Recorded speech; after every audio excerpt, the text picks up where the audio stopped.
चलिए आगे बढ़ते हैं क्वेश्चन नंबर 1C की ओर, जो design the steam with question number 1B के जो डेटा था उनको ही हमें यहाँ यूज़ करना है। इसीलिए हमें 4 मार्क्स का क्वेश्चन है, नहीं तो मैं बोल देता आपको कि ये करने की ज़रूरत नहीं है, बट वहाँ पे क्वेश्चन 1C जो मिल रहा था आपको वो भी इम्पोर्टेंट है, क्योंकि ये 7 मार्क्स का क्वेश्चन है। अगर वहाँ पे डेटा आपके पास नहीं होगा तो ये काउंट नहीं कर पाओगे और आपके टोटल 11 मार्क्स की आपको लॉस हो जाएगा। इसलिए तो step 1 design moment at base of the steam, ये स्टेप है आपके। फिर हम मेन स्टील के बारे में बात करेंगे, डिस्ट्रीब्यूशन स्टील के बारे में बात करेंगे, कर्टेलमेंट ऑफ द वर्टिकल बार, और लास्ट में हियर चेक भी कर देंगे क्योंकि 7 मार्क्स का आपके लिए क्वेश्चन है। तो चलिए 1 बाय 1 स्टार्ट करते हैं। तो स्टेप नंबर 1 से स्टार्ट करते हैं। स्टेप नंबर 1 है आपका मेन स्टील। तो मेन स्टील आपको कहाँ से मिलेगा वो चीज़ हम बात करते हैं 65 किलोमीटर इंटू मीटर, जो क्वेश्चन नंबर 1B में आपको मिल चुकी है। अगर आप देखना चाहें तो क्वेश्चन 1B में देख लीजिएगा 65 आपको कहाँ से मिल रहा है। अब बात करते हैं MU बाई BD² स्टेप 2 का है। यहाँ पे आपको 2.5 मिल रहा है, PT 0.84%। अगर ये चीज़ जानना चाहते हो कहाँ से आ रही है 0.84%, तो आप क्वेश्चन नंबर 3C विंटर 2019 देख लीजिएगा, सेम वैल्यू वहाँ पे भी आ रही थी, इसलिए मैंने डायरेक्टली यहाँ पे रिप्रेजेंट कर दिया है, जैसे आपका टाइम बच जाए। तो AST यहाँ से 1344 आप mm² में लिख सकते हो। स्पेसिंग के लिए मैंने बताया, अगर 20 mm का बार यूज़ कर रहे हो तो उनका आंसर होगा 314 एक बार का। तो टोटल स्पेसिंग आपको मिल जाएगी यहाँ से 230 mm। तो आपको लिखना किस तरह से, provide 20 mm 5 @ 230 mm centre to centre. और इसी तरह से आपको कोई दिक्कत आ रही है तो ये चीज़ आपको देख लीजिएगा, वहाँ पे अच्छी तरह से डिस्क्राइब किया हुआ है। अब बात कर लेते हैं डिस्ट्रीब्यूशन स्टील की। तो डिस्ट्रीब्यूशन स्टील में 0.12 डिवाइड बाय 100 इंटू 1000 जो B है हमारा, और यहाँ पे हम एवरेज डेप्थ लेते थे। मैंने डायरेक्ट पहले लिख लिया था 200, बट आपको दिखाने के लिए फिर से एक बार मैंने वो इरेज करके 200 + 200 डिवाइड बाय 2 लिखा है, क्योंकि एवरेज विड्थ ही आपको लेनी है। यहाँ पे एवरेज विड्थ 200 ही होगी, वो अलग बात है, बट आपको याद रखिएगा, क्योंकि वो क्वेश्चन नंबर 3C में आप देख लीजिएगा विंटर में, वहाँ पे भी हमने विंटर 2019 पेपर में 300 + 200 करके हमने ये काउंट किया था। तो इस चीज़ को ध्यान में रखिएगा, और आंसर आपको मिल रहा है 240 mm²। ओके, तो ये हुई डिस्ट्रीब्यूशन स्टील की बात। 3 स्टेप होते हैं आपके कंप्लीट। अब उनके स्पेसिंग के बारे में बात कर लेते हैं। स्पेसिंग होगा आपका, अगर 10 mm का बार यूज़ कर रहे हो तो उनका एरिया क्या होगा 78.5। तो 10 है तो 78.5 याद रख लीजिएगा, 8 है तो 50 होता है।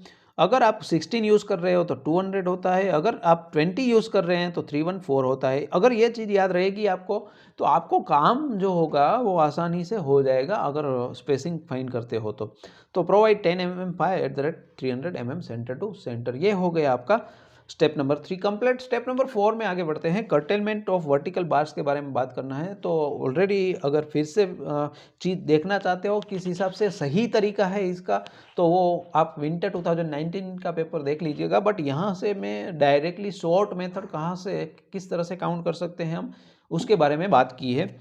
Let assume the vertical bar provided up to depth of from bottom से कितनी डेप्थ पर हम प्रोवाइड करते हैं, तो 1/3 ऑफ H। तो H जो था वो आपका 3.8 था, उस हिसाब से आपको 1.3 मीटर मिल जाएगा। बट जो एक्चुअल लेंथ होती है उनको आपको LD के साथ ऐड करना होता है। LD क्या होता है, तो 47 × 5। 5 क्या है, जो आपने प्रोवाइड किया है बार 20 mm का, तो 20 mm यहाँ पे आपको पुट करने हैं, जिसका आंसर 0.02 मतलब मीटर में कन्वर्ट कर दिया है।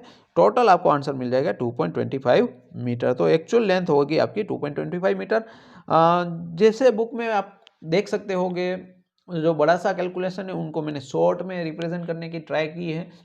अगर आप चाहो कि आपको वही इक्वेशन और वही चीज़ को एग्ज़ाम में भी करना है, अगर आप चाहते हो, तो विंटर 2019 का सॉल्यूशन देख लीजिएगा, वहाँ पे मैंने वही मेथड किया है। यहाँ पे मैंने उसको शॉर्टली किस तरह से आप मिनिमम टाइम में कंप्लीट कर सकते हैं, उसी चीज़ को मैंने यहाँ पे बताया हुआ है।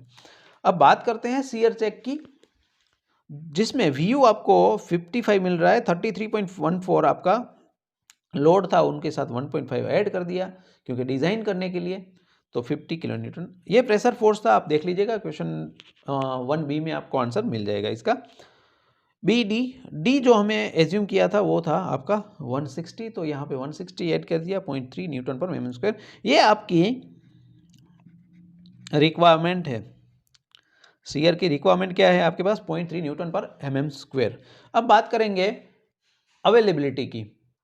अवेलेबिलिटी में आपको चाहिए टाउ सी के लिए पीटी एंड एफसी के। तो पीटी आपका ऑलरेडी 0.84 है और एफसी के M20 है। तो इस हिसाब से आप अगर आप चेक करना चाहते हो तो टेबल 19C जो कोड में IS 456 में दिया है वहाँ से आप टाउ सी निकाल सकते हो, जिसकी अप्रोक्सीमेटली वैल्यू मैंने कंसीडर की है 0.57 न्यूटन पर mm स्क्वायर।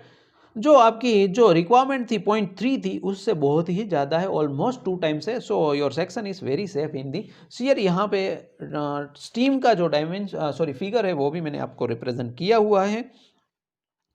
जो कंटेनमेंट लेंथ थी वो कहीं हमारी ये थी, ये आपकी कंटेनमेंट लेंथ थी। तो जो नीचे बार है बॉटम में जहाँ तक वो कंटेनमेंट लेंथ है वहाँ पे आपका स्पेसिंग होगा 230, 230 और 230।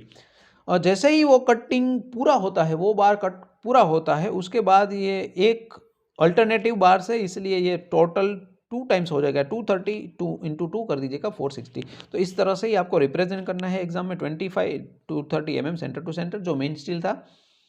यहाँ पे मैंने क्या कर दिया 460 कर दिया, यहाँ से जो डायमेंशन है उससे डबल।